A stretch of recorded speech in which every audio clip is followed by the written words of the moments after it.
रोटी तो चूल्हे में बना करती थी, दादी बनाया करती थी रोटी तो, है ना। वो दिन मैं भूल नहीं सकता हूं। हमारी दादी चूल्हे में रोटी जब बनाया करती थी, उसकी सुगंध जो आती थी, ओए होए, पता नहीं लगता था कि कितनी रोटी बैठ के खा जाया करते थे।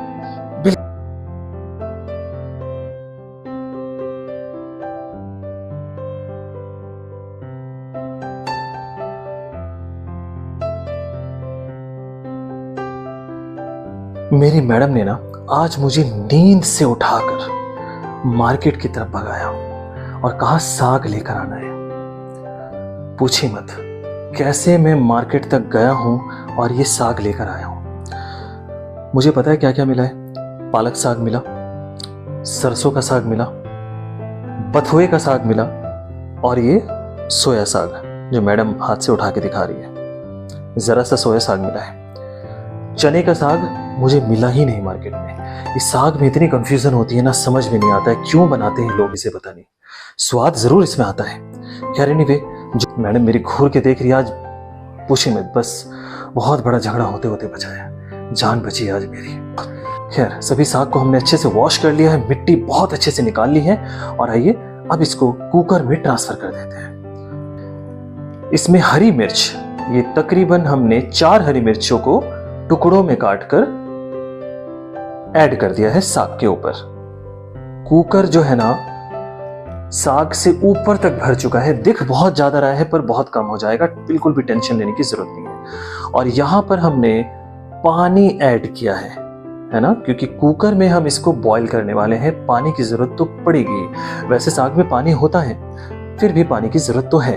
आइए कुकर को ढक देते हैं और ढकने के बाद इसमें तकरीबन 4 से 5 सीटी आने का हम वेट करेंगे।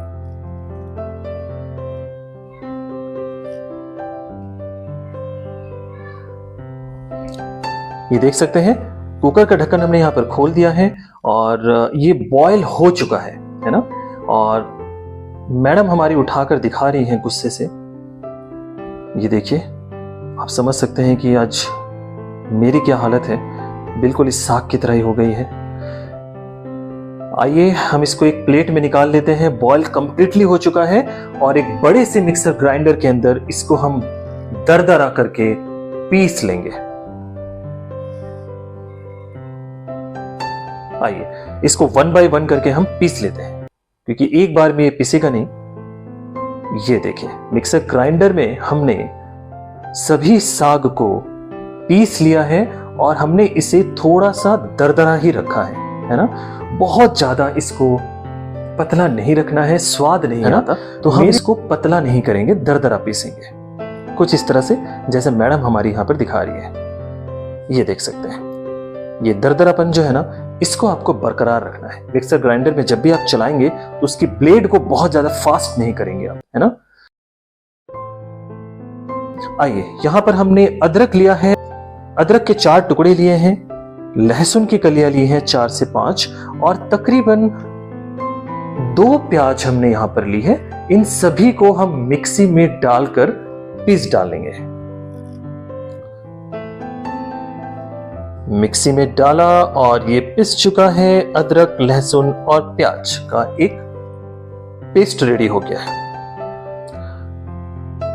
कुकर को हम गैस पर चढ़ा देते हैं, गैस का फ्लेम हाई कर देते हैं और जो साग हमने पीस के रखा हुआ था मिक्सर ग्राइंडर में, उसको हम सीधे ट्रांसफर मार देंगे कुकर के अंदर। ध्यान रखिएगा यहां पर हमने ऑयल का इस्तेमाल नहीं किया है, हमने सिर्फ और सिर्फ गरम कुकर में साग को ट्रांसफर किया है। साग को जो हमने बॉईल किया था ना, जो पानी बचा था उसी पानी का इस्तेमाल हमने वापस किया है, क्योंकि सारे न्यूट्रिशन आपके उसी पानी में मौजूद थे, है ना। अलग से पानी प्लीज मत डालिएगा, रिक्वेस्ट है मेरी। और अब यहां पर प्याज, लहसुन और अदरक का जो पेस्ट था ना, उसको हमने डाल दिया है। अब इसके बाद हमने मकई का आटा, मकई का आधी कटोरी आटा जो है ना, वो भी हम साग के अंदर डालेंगे। मैंने एक बार आपको नजदीक से दिखाया और अब मैं यहां पर दिखाना चाहता हूं कि इसको डालना कैसा है। आधी कटोरी आपने मकई का आटा लिया और उसमें पानी ऐड कर दिया। इसको एक घोल की तरह रेडी कर लेंगे। ये देखिए इस तरह से आपको रेडी कर लेना है। मैडम हमारी चम्मच को चलाते जा रही है, चलाते जा रही है। ये देखिए एक घोल रेडी हो गया है और हम इस घोल को, मकई के आटे के घोल को साग के अंदर ट्रांसफर करेंगे। इससे साग के अंदर जो है ना वो गाढ़ापन आ जाएगा, फ्लेवर आ जाएगा बहुत अच्छा सा, है ना। आइए, कुकर के अंदर जो साग था, पानी ऐड करने के बाद और लहसुन प्याज अदरक के पेस्ट को ऐड करने के बाद अब हम यहाँ पर इस घोल को ऐड करने वाले हैं। ये देख सकते हैं मकई के आटे का जो घोल है वो हमने ऐड कर दिया है। इससे मैंने बताया था कि गाढ़ापन आ जाता है ना। इसको घुमाते रहना है और गैस का फ्लेम जो है आपको मध्यम रखना है। स्वाद अनुसार हमने यहाँ पर नमक का इस्तेमाल किया है और इसको घुमा दीजिए आप। ये देखिए तकरीबन इसको हमने खोल कर 5 से 6 मिनट के लिए हम पकाया और इसका कलर देखिए कितना सुंदर आ गया है। डार्क ग्रीन कलर हो चुका है अभी इसका, है ना। इसको इसी तरह से पकाते रहना है और गैस का फ्लेम आपको मध्यम रखना है ना। ये देखिए मैं ऊपर से करके दिखा रहा हूं, बहुत असुविधा हो सकती है आपको देखने में क्योंकि धुआं बहुत जबरदस्त दिख रहा है और गरम गरम है। क्या होता है साग जब बनता है ना तो उसकी छींटे लगने का बड़ा खतरा बना रहता है, तो बहुत सावधानी के साथ हम ये कर रहे हैं। अब यहाँ पर एक फ्राई पैन लेते हैं और फ्राई पैन में हम तड़के की तैयारी करते हैं। ऑयल की क्वांटिटी आपको थोड़ी सी ज्यादा रखनी है। हम यहाँ पर अच्छे वाले कच्चे घानी का सरसों तेल का इस्तेमाल कर रहे हैं जो बिल्कुल चक्की से निकला हुआ है ना। सरसों के साग को आप घी में भी बना सकते हैं, उसका स्वाद तो नेक्स्ट लेवल होगा। हम यहाँ पर घी का इस्तेमाल नहीं कर रहे हैं। अब यहाँ पर हमने सरसों डाली है ना। ये तड़के की तैयारी हो रही है यहाँ पर, गौर फरमाइएगा जरा। सरसों डाला है हमने यहाँ पर और लहसुन बारीक कटा हुआ, बहुत इंपॉर्टेंट है। लहसुन को गोल्डन फ्राई करना है आपको। गैस आपको मध्यम रखना है, ज्यादा तेज नहीं करना है, नहीं तो ये जल सकता है लहसुन आपका। अब यहाँ पर सूखी हुई लाल मिर्च, तो यहाँ पर हमने सरसों, लहसुन और सूखी हुई लाल मिर्च ऑयल के अंदर डाल दिया है।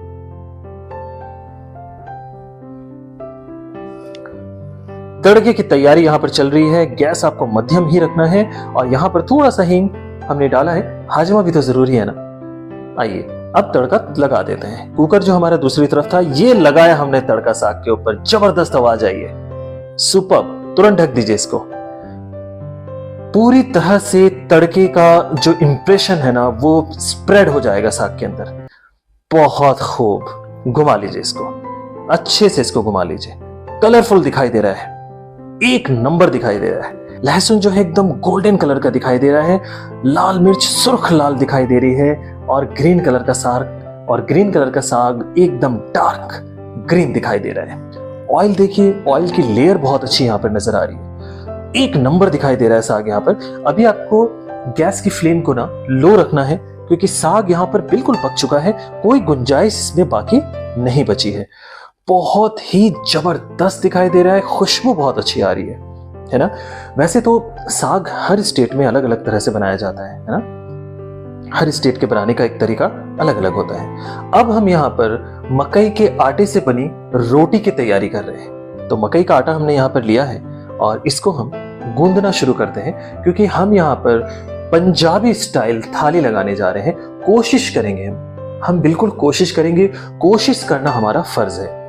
एक इंटरेस्टिंग फैक्ट मैं आपको बताता हूं कि जो मकई की रोटी, चने का साग या सरसों का जो साग होता है ना, ये इंडिया में पहले से नहीं खाया जाता था। ये हमारे यहाँ पर आया है यूरोप से।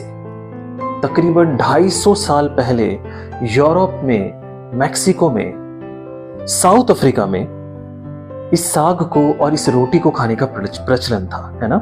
जब इंडिया और पाकिस्तान की जब लड़ाई हो रही थी ना, जो पार्टीशन हुआ था, उस वक्त जब शरणार्थी थे, जो भटके हुए लोग थे, वो जंगलों में, रोड के किनारे, आसपास के इलाकों में इस साग को बनाकर और इस रोटी को बनाकर खाकर गुजारा किया करते थे।